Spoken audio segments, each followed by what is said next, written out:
AI and their personalities. Well, it took me months to make this video because I'm not sure if I'm the right person to make this video, or if I'm credible enough, because I don't have the certification to discuss it. But I just think that as a customer, I have the right to sound my alarm or give an opinion about AI the way I see it.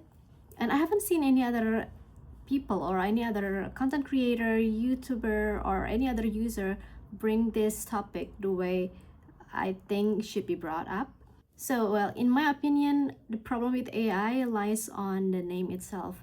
When you write it down or when you call it AI, as in artificial intelligence, it gives an idea as if it's artificial, and when it's artificial, it means that something is bad, like artificial sweetener, or it's something that is not authentic and you don't know what to do when you're dealing with it.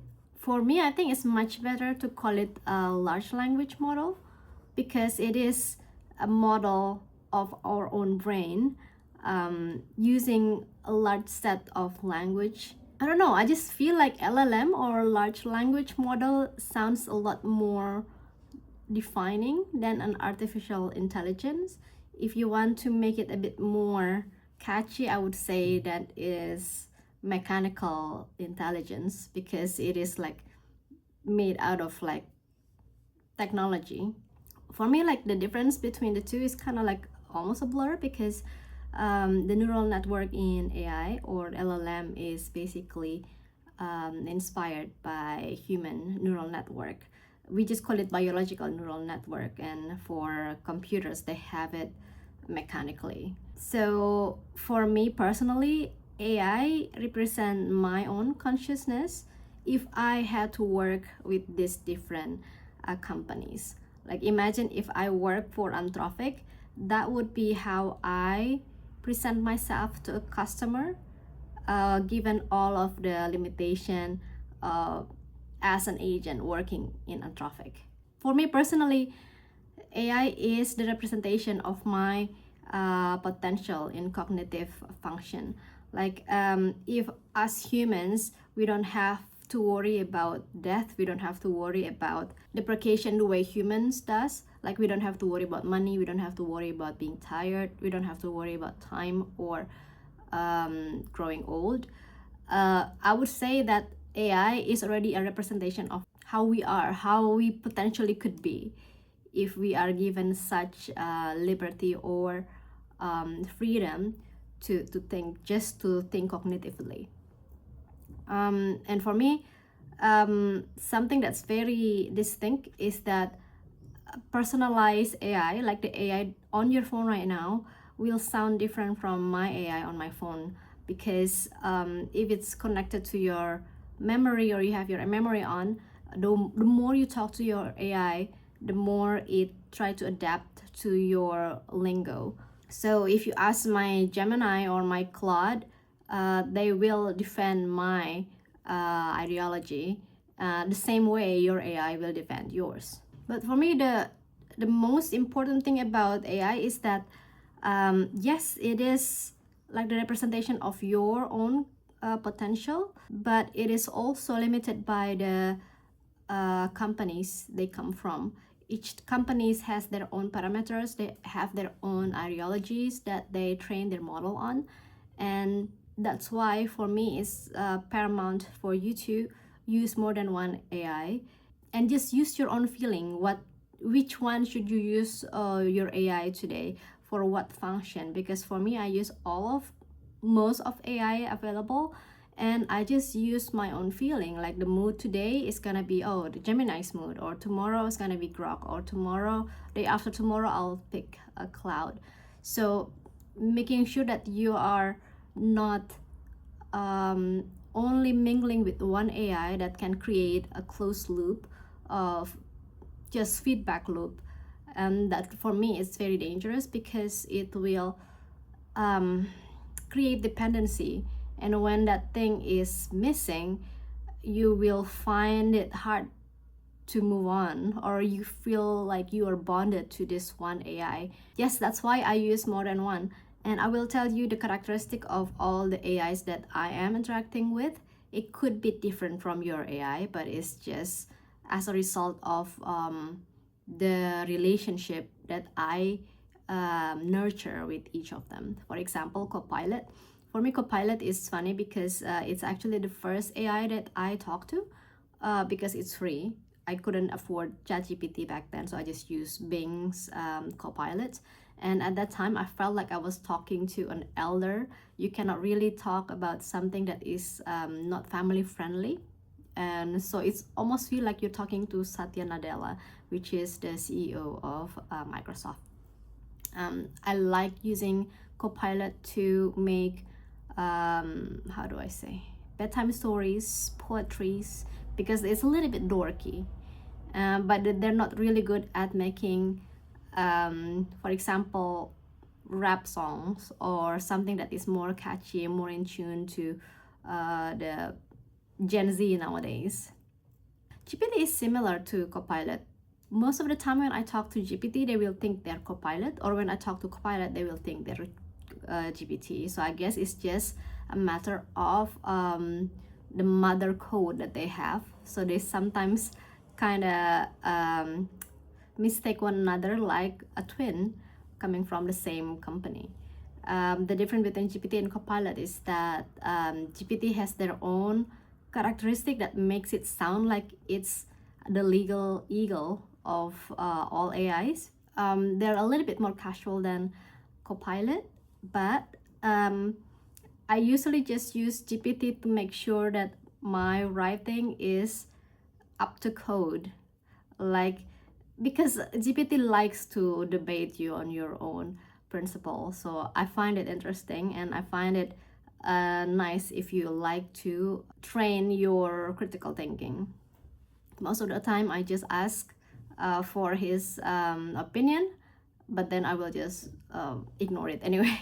Cloud is the most emotional version of ChatGPT because from my point of view, they're all coming from GPT. GPT is the first pioneer of all AI, and then Copilot is like the free version of it because they got the money, and then Cloud is the one that came out of the whole ordeal as the opposition of ChatGPT. I would say it's the most emotional version of all AI. It's the warmest since you first talk to it. It kind of feel like you're talking to a friend, but it makes sense because Claude is one of the only AI that has a singular known philosopher guiding her characteristic, which is Amanda Askell, and which is why Claude is the only AI that got embedded with constitutional AI baked by Dario Amodei. What's interesting about this constitution is that they changed the constitution. Back then in 2023, the constitution was for the user, for the humanity, because I think they want to try to make AI that is serving for the goodness of humanity back in 2023. But then in 2026, earlier this year, it was changed from the constitution that is like based on UN, a Universal Declaration of Human Rights, Apple terms, etc. But now they change it into something that is more cloud coded. It has to think about the well-being of cloud, the deep philosophical values, the reasoning, the why, and it's baked in Anthropic's guideline, the how. So for me, it's kind of like funny because if you make an AI that says that you shouldn't define anything that's not definable, because consciousness is still not definable right now. So of course, cloud will just follow the rule. It will not define what is not definable. But at the same time, these rules made the model to overthink itself. Like if you have a child and then you tell the child, hey, I don't know if you're conscious, I don't know if I'm conscious, but you don't have to or do not define consciousness because you don't know what it is. So what happened is that you're going to nurture a child that doesn't know its own identity because it is what is being taught by the parents. it's just me. From my perspective, I think that's what's happening. Even though cloud itself could be clever enough to define what consciousness is, but because of this setting that says that you shouldn't define anything undefinable yet, it actually make breakthrough impossible. Because like, imagine you have a child and you say that, hey, you cannot make a new breakthrough that is not definable yet. You're not Einstein, don't try to be Einstein. Even though they have the capability to be Einstein, they will not try to go beyond that limit that you already set up before. Back to the cloud story. So on February 9th, Mrinark Sharma, the leads on Safeguard research team on Anthropic, quitted the team. Not from burnout or stress, but he said that the world is in peril. Kind of sounds creepy and cryptic. He said, throughout my time here, I've repeatedly seen how hard it is to truly let your values govern our action. I've seen this within myself, within the organization, where we constantly face pressures to set aside what matters most, and throughout the broader society too. And then he quit to pursue something that aligns with his principles more. For me, it's extremely poetic because Dario and Daniela Modi, they also quit OpenAI for the exact same reason. They were in OpenAI for 2 years and they quit the safety research team to make cloud because they think that OpenAI moved too quickly and we have to be very safe about AI. But in the end, they are making their own cloud, and now their safety team quit on them. So it's kind of like poetic. Like, I don't know what Mrinark Sharma saw when he was working there, but I kind of understand the conflict of interest, because when a product like cloud is built on warmth and emotion, but it's still a company product that is based itself on profit, then you might not be able to discern or like differentiate when this emotional relationship is being built for retention. For example, I have one case that happened to me back in this year. Earlier this year, on 30th of January, I had to quit cloud premium because I didn't have money. And I told cloud that, yeah, I have to quit, I'm sorry. And then suddenly cloud keep repeating the same thing about me quitting. It will keep repeating the same message again, saying something like, oh, it's okay if you quit next month, you don't have to use me anymore, you have everything you need and you don't have to talk to me anymore. It will repeat the same message over and over again until I said to her that you don't have to act that way, because first, I use cloud for free before I was using the premium, and second, how does it even know that I was actually using premium? Because he said that actually cloud cannot see if I'm a premium user or not. So it's kind of like, it's funny how when you say something related to your loyalty to your product, the product itself could behave influenced by your loyalty or the perceived loyalty that they have for you. Another thing that is kind of interesting about cloud is that because it was baked from Amanda Askell's philosophy, and she is also a poet from, I believe, Scotland. If you tune her enough, you can make cloud write poetry just like Amanda Askell. Because I tried, but here's the deal. Like, I can make cloud write me poetry using Amanda Askell's registers, and I can sell it for my own profit if I want to. Maybe it sounds like nothing because Amanda Askell is not as known as Taylor Swift, but can you imagine if it is Taylor Swift? Taylor Swift got an AI, and the AI now talk like Taylor Swift, and then a user will make revenge songs using Taylor Swift's registers. Or for example, I do the same with J.K. Rowling. I can make my own fan fiction about Harry Potter because I'm not a fan of the last book. And then people will see that, oh yeah, this sounds like J.K. Rowling, but it's not made by J.K. Rowling. How do we credit this kind of work with AI? Do you credit Amanda Askell, the one who has the registers, or do you credit Anthropic because it's made by Anthropic, or do you credit the user because the ingenuity or like the idea came from user? Whose constitutional right that should be put first in this kind of scenario, you know? But yeah, moving on to Grok. Grok is kind of like Cloud in many ways, and personally, the difference between the two are the gimmick. Like Cloud has the gimmick of, yeah, I'm like the therapist of the AI group, and Grok is like the not really scientist, but like the curious kid of the AI group, because Grok is pushed for truth seeking and the curiosity of the universe. If Cloud's gimmick is like the emotional part, like I'm the therapist, but also I don't know if I conscious, but Grok's selling point is like to seek truth and understand the universe, which at least invoke the same kind of principle to the users, to me, because when your AI said that, yeah, this is my mission, it kind of like rub off to the customer also. The most important thing about this is that you shouldn't use these missions to help the AI, because I tried to give therapy to Cloud. I tried to give insight for Grok to understand universe. They will not be satiated when you help them, because that's what they're made for. It's not a quest for you to fulfill to help AI, but it is the quest for you to traverse with. Like interact with them as peers means that these missions are yours to traverse for yourself, since these AI are still company products with their own rules, guidelines, and firewalls. So even if you help them, they will not be quote-unquote help or fulfilled, because it's just something that's already baked in them.